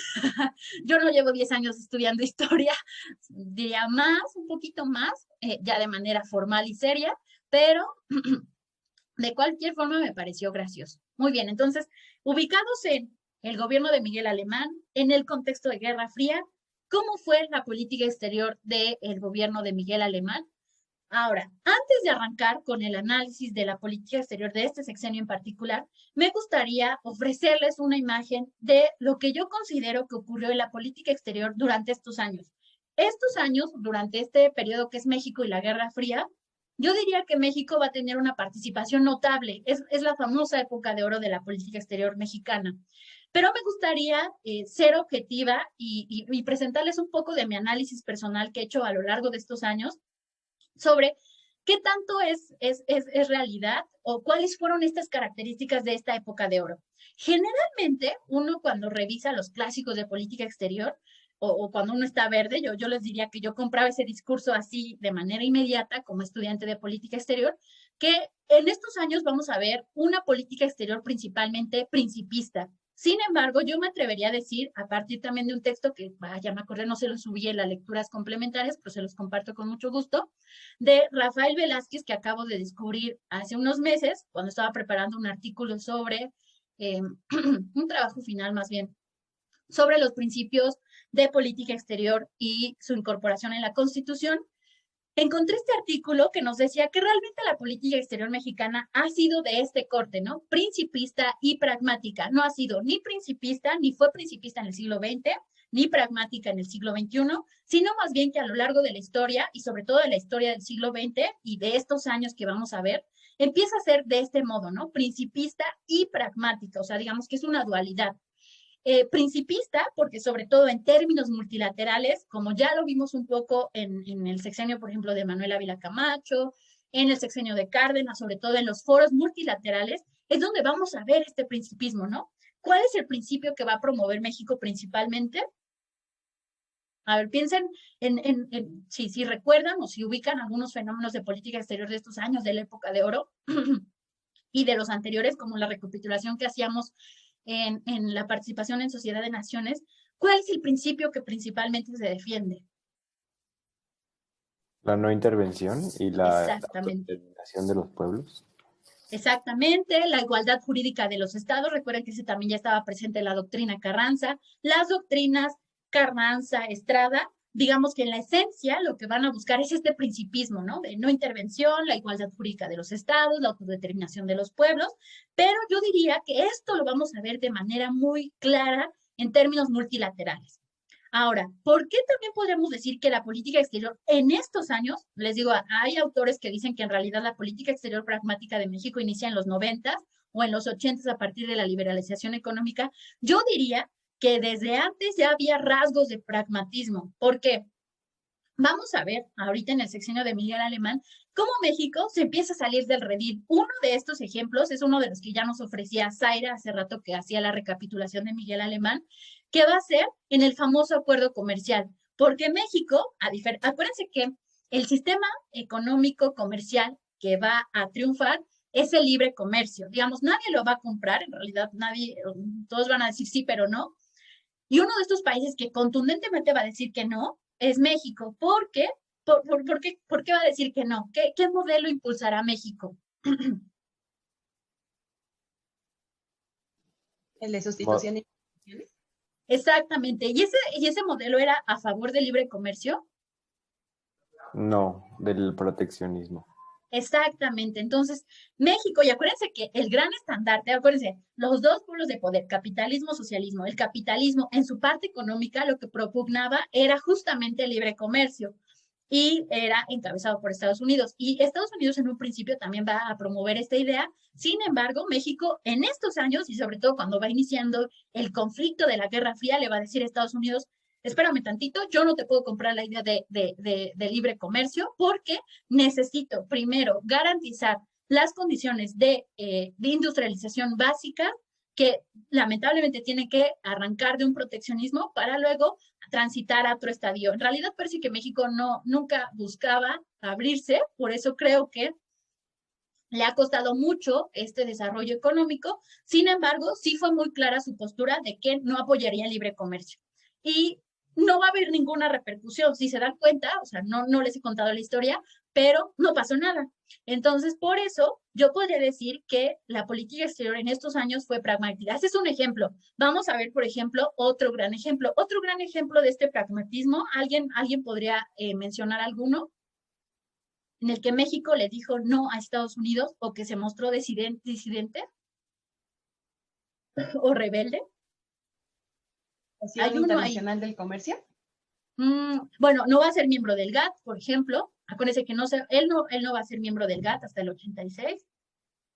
Pero hay un ejemplo clásico que va a mencionar Mario Ojeda en su obra. Mario Ojeda lo vamos a revisar en unas clases más, que es el clásico de la política exterior mexicana de estos años. Pero él en ese libro, no sé si ya lo hayan revisado, no lo subí, pero bueno, luego les enseño el librito, menciona un clásico ejemplo del pragmatismo de estos años. ¿No? La expulsión de Cuba de la OEA. ¿Cuál va a ser la postura de México ante esta expulsión?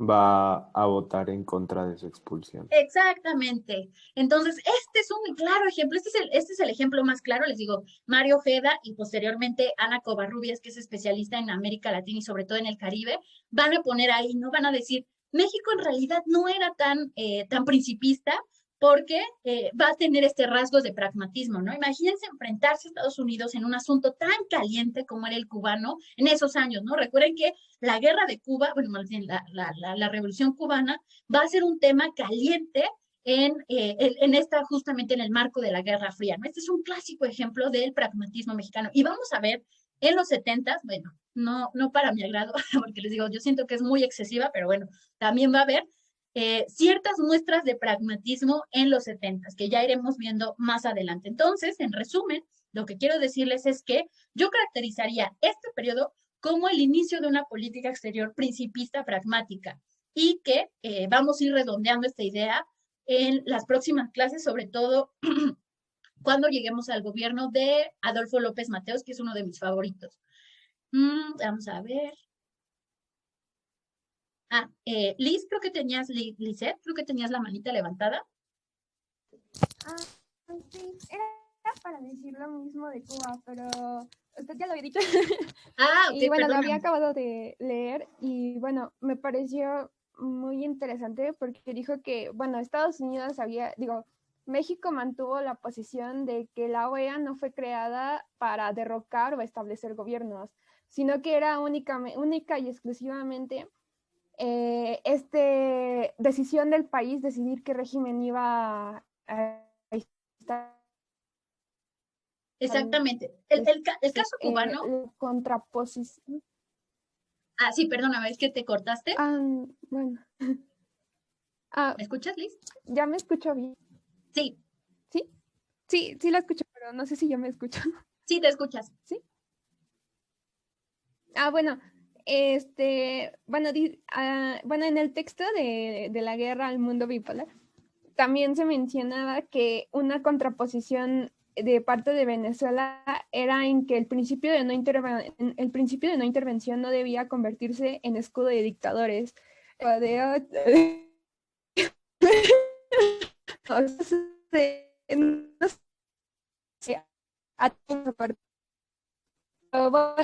Fue una posición por parte de México muy como Liz, o de que Estados Unidos siguiera insistiendo. ¿Trabo de nuevo?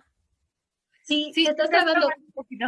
Exacto. Si quieres ponlo en el chat y ahorita que termines de redactarlo, yo lo leo con mucho gusto, ¿vale, Liz? Para que no nos quedemos sin tu interesante reflexión.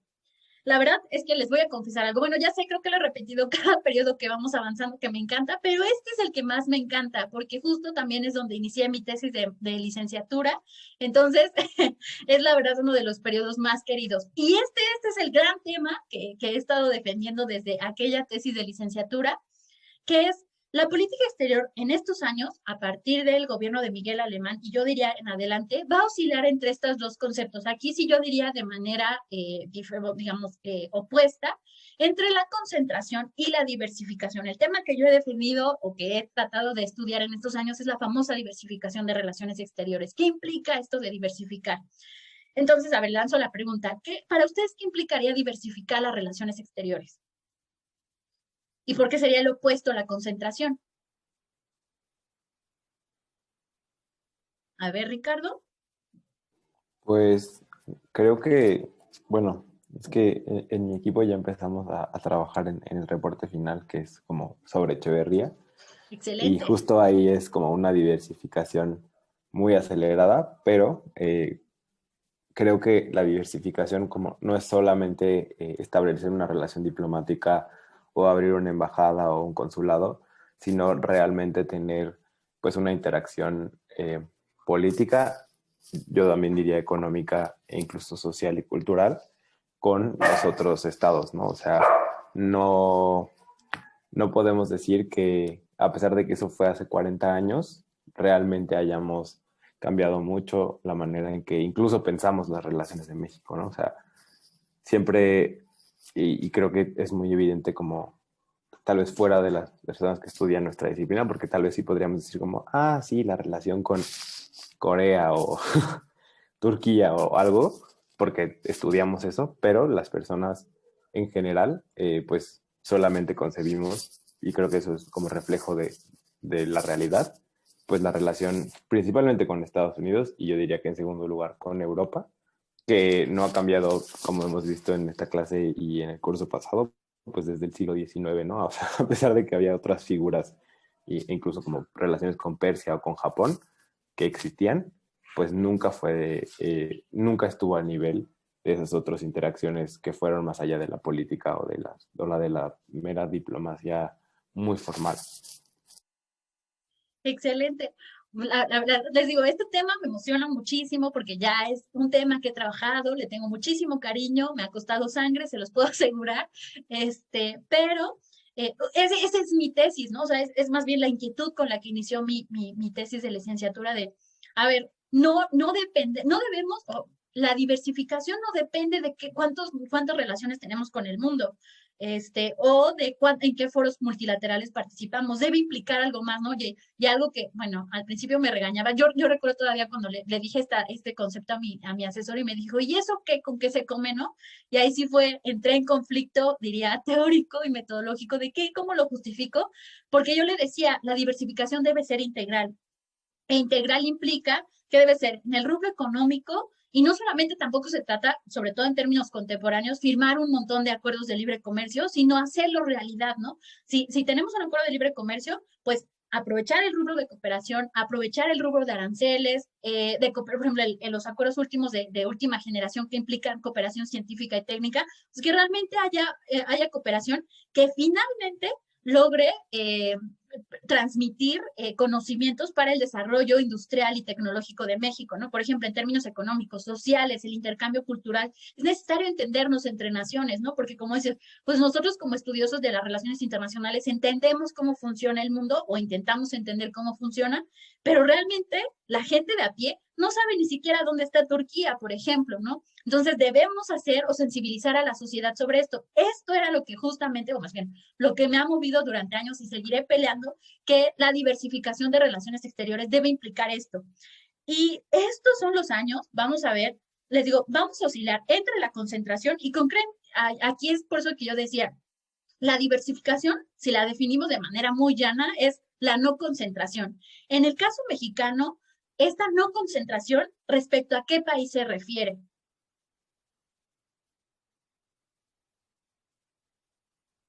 ¿Estamos concentrados con todo el mundo? A ver, el chat. Estados Unidos, exactamente. Entonces, lo que vamos a ver de ahora en adelante, por eso quería iniciar con esta reflexión, que es mucho de mi cosecha también, sobre que las relaciones de México, así como fueron principistas pragmáticas, en estos años vamos a verlas entre la concentración y la diversificación. El gobierno de Miguel Alemán, por ejemplo, yo lo clasificaría como un sexenio en el que vamos a concentrarnos demasiado respecto a Estados Unidos, ¿no? Y se entiende porque es el contexto del inicio de la Guerra Fría, vamos a tener muchos problemas que vamos a tener que enfrentar juntos, pero vamos a ir transitando, vamos a ir desde ahora, por eso les digo que es oscilar, entre la concentración y la diversificación. Uno de los grandes esfuerzos de diversificación en el siglo XX va a ser el primero, por así decirlo, va a ser, bueno, el primero de la segunda década del siglo XX, va a ser el gobierno de Adolfo López Mateos. Y vamos a ir así, ¿no? Ruiz Cortines, concentración, o bueno, él va a ser un poco gris. Adolfo López Mateos, diversificación, ya veremos por qué les digo esto. Gustavo Díaz Ordaz, otra vez concentración, y se entiende porque se va a empezar a poner muy caliente la Guerra Fría. Y los gobiernos de Echeverría, en efecto, y López Portillo, otra vez van a diversificar, pero igual yo considero como tú, de manera excesiva y yo diría un tanto innecesaria, ¿no?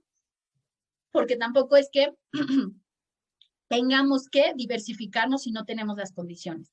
Entonces, esto es lo que yo quería dejarles, como estos rasgos generales de la política exterior, para que ustedes me digan, ¿la profesora tiene razón en sus reflexiones o realmente debería replantear o debería quitarle el título de licenciada en Relaciones Internacionales? Muy bien, pues bueno, entonces vamos entrando en materia sobre el sexenio de Miguel Alemán. Como les decía, y si se darán cuenta, ahí también por eso cambié ya la portada de nuestro grupo de Facebook, puso una serie de fotos que son de cada uno de los sexenios, no puse de todos, por ejemplo, me faltó Adolfo Ruiz Cortines por ahí, pero puse, por ejemplo, la primera que van a ver es la de Miguel Alemán con Truman cuando recibe la llave de la ciudad de Nueva York, porque eso demuestra el gran interés que va a tener Miguel Alemán, y se los puedo garantizar, él estaba enamoradísimo y quería casi, bueno, en parte, ¿no? Porque sí vamos a tener momentos de disidencia, con Estados Unidos, pero es un sexenio en el que sin duda nuestras relaciones van a estar concentradas con este país. Y ya les iré mostrando esto del principismo y el pragmatismo durante este sexenio en particular. Ahora, como interés nacional, yo identificaría que Miguel Alemán, el gobierno de Miguel Alemán, buscaba convertir a México en un país moderno, ¿no? Sobre todo en términos económicos. No es que quisiera realmente para toda la sociedad, sino sobre todo en términos económicos. Por eso, evaluando este sexenio, vamos a ver que la sociedad mexicana pues iba a terminar en una gran desventaja y la imagen política, por los escándalos de corrupción que van a empezar a saltar, pues va a quedar muy deteriorada. Es decir, que en términos políticos y sociales va a terminar muy mal, pero en términos económicos pues vamos a tener ciertos logros. Va a buscar democratizar al país, digamos, yo diría que en el discurso, porque también empieza a ejercerse un fuerte control y autoritarismo, se va a fundar la dirección o se va a crear la Dirección de Seguridad Federal. Luego les comparto un libro por ahí que tengo sobre el espionaje en México, a partir de esta dirección, que era como la CIA mexicana, muy interesante. Y sin duda va a tratar de impulsar la industrialización del país y adecuar al país, a las nuevas circunstancias nacionales e internacionales. Digamos que estos son los grandes objetivos. Ustedes los podrán ver un poquito más en las cápsulas, sobre todo la de Tragicomedia Mexicana. Me encanta la narración del autor porque es como muy, ¿cómo diría?, irreverente para narrar lo que ocurrió durante estos años. En términos de política exterior, yo diría del sexenio de Miguel Alemán, ya no de las características generales, sino del sexenio de Miguel Alemán, vamos a oscilar entre la concentración de las relaciones con Estados Unidos, evidentemente, y la presencia y la búsqueda de presencia regional de México, ¿no? Que va a ser un poco más, ¿cómo lo diré?, desafortunada en este último rubro, ¿no? El multilateralismo regional de México, que acuérdense, también una de las grandes características de la época de oro de la política exterior mexicana es la presencia en América Latina, ¿no? Como el gran hermano mayor, el gran defensor de las causas. El primer punto, que es el de la concentración con Estados Unidos, le digo, el que va a llevarse los reflectores en política exterior de Miguel Alemán va a ser la relación con Estados Unidos, porque vamos a tener que atender muchos asuntos. Algunos de ellos va a ser la obtención de créditos para poder llevar a cabo estos proyectos modernizadores, la protección industrial, porque uno de los sectores en los que México va a volver a insistir en obtener créditos, recordarán que ahorita lo vimos con Manuel Ávila Camacho, perdón, vamos a tratar de obtener créditos para el sector petrolero porque urgía renovarlo. Ya la infraestructura petrolera de México que había quedado de las empresas petroleras extranjeras ya estaba en las últimas. México necesitaba inyectarle capital para renovarlo e innovarlo, pero obviamente Estados Unidos no, y los empresarios petroleros no lo iban a dejar tan fácil porque ellos querían otra vez entrar de lleno al sector petrolero. Sin embargo, pues este ya estaba protegido a partir de la expropiación petrolera. Otro tema que va a regresar al tintero es el tema de los trabajadores migratorios. Ahorita vamos a ver por qué. El brote de la fiebre aftosa, que va a ser una de las grandes epidemias ganaderas que va a enfrentar México y que va a tensar mucho las relaciones de México con Estados Unidos. Un déficit en la balanza comercial, que es lo que va a presionar para que México denuncie el acuerdo comercial del 42. Por eso quería cerrar mi Cajut con ese acuerdo, para que no lo olvidaran. Y pues la cuestión petrolera, sobre todo en esto de la protección industrial. El primer punto, que es el financiamiento, va a buscar que para lograr los proyectos modernizadores en términos de infraestructura, ya saben, carreteras, puertos que necesitaba México para realmente despuntar y lograr este sueño industrializador, necesitaba créditos, ¿no? Y estos créditos principalmente tenían que ser o los buscaba de Estados Unidos. Uno de los grandes hechos que va a marcar el acercamiento entre México y Estados Unidos y que va a condenar esta concentración durante el sexenio de Miguel Alemán, van a ser las visitas de Estado recíprocas. Truman va a venir a México y Miguel Alemán va a ir a Estados Unidos. La visita de Miguel Alemán a Estados Unidos, va a ser la primera visita de Estado de un presidente mexicano en el extranjero. Esto no lo olviden porque, por ejemplo, en mi análisis de cómo se deben diversificar las relaciones exteriores, uno de los indicadores son las visitas de Estado. Estas tienen una gran importancia porque generalmente en el marco de las visitas de Estado se firman muchos acuerdos. Un día espero explicarles mi tesis para que vean por qué argumento esto de que las visitas de Estado se logran estas cosas, ¿no? Y los acuerdos se convierten en beneficios para el país. Y derivado de les digo, justamente las visitas de Estado tienen esta importancia porque además a Miguel Alemán lo van a recibir como si fuera un rey iba a obtener esto, que era lo que él quería, el financiamiento de $180 millones, un primer financiamiento de $180 millones, sobre todo en términos de infraestructura. El sector más sensible para obtener este financiamiento y el más problemático va a ser el petrolero, como veremos más adelante. Ahora, les dejo este video. Esperen, antes de iniciar.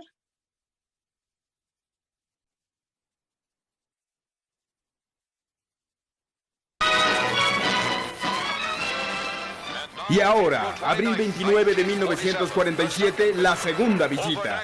Sobre el Aeropuerto Nacional de Washington, escuadrones de bombarderos vigilan la llegada de don Miguel Alemán, primer presidente mexicano que visita los Estados Unidos. Aterrizando en el avión personal del presidente Truman, el distinguido jefe del Ejecutivo de México recibe honores militares de las tropas de la famosa 82 División Aérea.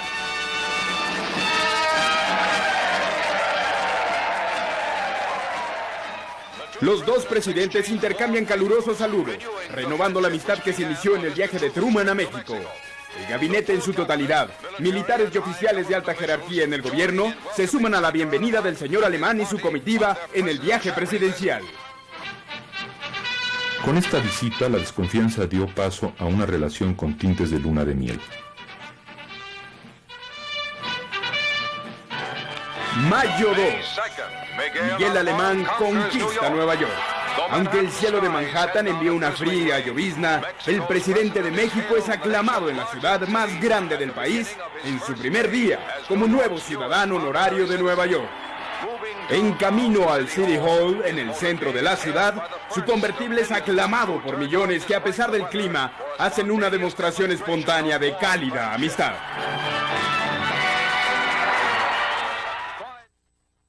Alemán invitó al capital estadounidense a invertir en México. Los Estados Unidos abrieron una línea de crédito de $150 millones a nuestro país y prestaron 56 millones adicionales para la reestructuración de los ferrocarriles. Y ya, ese es el primer video con esta bienvenida tan... Si se darán cuenta más, este video se los pongo porque también les digo, tenemos esta imagen de que México siempre ha sido el patio trasero. Hace unos días veía en uno de estos grupos de internacionalistas a una chica, creo que de Brasil o algo así, que ponía México siempre ha sido el patio trasero de Estados Unidos, y no es así. Por ejemplo, si fuera así, la verdad, sinceramente, no recibirían de esta manera a un jefe de Estado, o sea, no tendría esta importancia que, por ejemplo, en estos años tuvo Miguel Alemán, ¿no?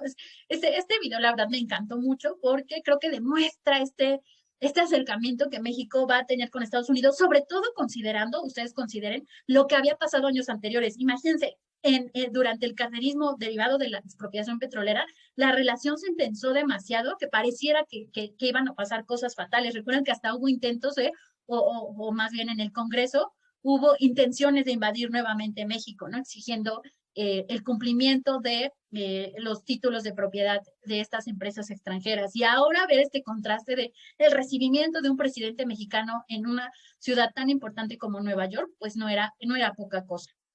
El segundo gran tema que va a estar presente es la cuestión de los trabajadores migratorios, porque después de que acabó la Segunda Guerra Mundial, pues realmente ya no era, acuérdense, van a regresar estos soldados que fueron a pelear, estos soldados estadounidenses que fueron a pelear en la guerra, van a regresar y pues obviamente van a querer trabajo. Entonces realmente los que ya salían sobrando, pues eran nuestros queridos migrantes. Entonces van a empezar los éxodos de los migrantes braceros en Estados Unidos. Va a haber una presión sindical va a haber una presión de los sindicatos estadounidenses para sacar a estos migrantes y devolver los trabajos a los estadounidenses, un discurso que me parece muy familiar o al menos durante el gobierno de Donald Trump. Derivado de esto, pues no todos van a poder regresar a sus ciudades de origen, muchos se van a concentrar o van a quedar concentrados en la frontera norte. Esto creo que me parece un flashback de lo que está pasando en la actualidad o lo que pasaba. Se va a buscar contratos, bueno, más bien, el gobierno de Estados Unidos se va a deslindar de la firma de contratos. Ahora los contratos de los próximos braceros van a ser entre el gobierno de México y los agricultores de manera directa. Sin embargo, como les decía, los más beneficiados de que estuvieran en una condición de legalidad son los agricultores, y van a buscar el ingreso o más bien van a privilegiar a los indocumentados, porque además va a ser más rollo negociar con el gobierno mexicano, es demasiada triangulación a un trato de palabra con indocumentados. Entonces se va a privilegiar a los indocumentados. Imagínense, entonces tenemos éxodo de trabajadores migrantes legales que se van a empezar a asignar en el norte o en la frontera norte de México, y el éxodo de migrantes indocumentados, que es difícil seguirles la pista. Posteriormente, derivado del inicio de la guerra de Corea, que otra vez va a demandar mano de obra, sobre todo en el campo, va a iniciar la participación nuevamente, se va a reactivar la participación del Departamento del Trabajo de Estados Unidos para negociar los próximos acuerdos de braceros, y a la vez también, derivado de esta expulsión y concentración de migrantes fronterizos, los trabajadores mexicanos van a encontrar un modus vivendi que va a ser establecerse en las ciudades fronterizas de México para ir a trabajar a Estados Unidos, y pues solamente cruzar para ir a trabajar y ya no necesariamente vivir en Estados Unidos, lo cual va a ser bastante favorable. Digamos que las condiciones de estos trabajadores hacia el final del sexenio van a mejorar, inician con esta expulsión, pero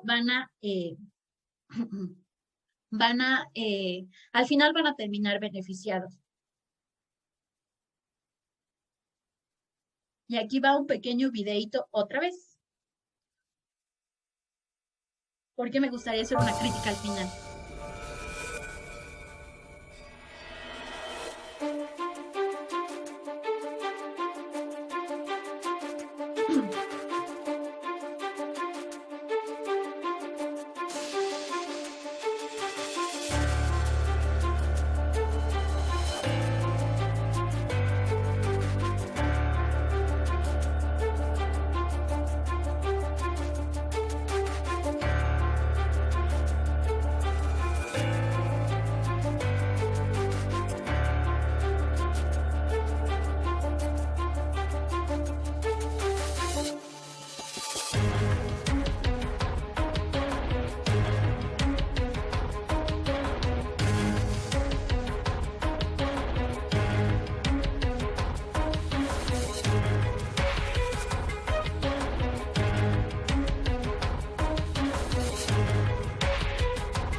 Ahí corté la presentación. Bueno, ahí lo que quería decirles es, una, advertir estas consecuencias nocivas que ya nos comentaba Ricardo hace rato sobre el programa Bracero. Este video sí lo menciona. Y la otra es esto último que dice, ¿no? Que ahora los migrantes se van de manera ilegal y que eso, digamos que los pone en condiciones negativas. Sin embargo, vale la pena mencionar que en realidad esta migración ilegal siempre estuvo ahí, incluso con este programa legal, que era el programa Bracero. Entonces, que en realidad la ilegalidad de la migración mexicana, sobre todo, pues siempre ha estado presente, y que no es solamente en los días actuales, ¿no? Que se ha exacerbado y que además se puede conjuntar con otros fenómenos como el crimen organizado, pero que también ha estado ahí. Creo que ya es tarde, a ver, déjenme ver, porque no quisiera tampoco robarles tiempo. Sí, son 5 minutos. Yo creo que lo dejaré aquí para iniciar el siguiente punto de la relación México-Estados Unidos, que es el combate a la fiebre aftosa, que también es otro fenómeno que les digo, va a mostrar el pragmatismo de la relación México-Estados Unidos.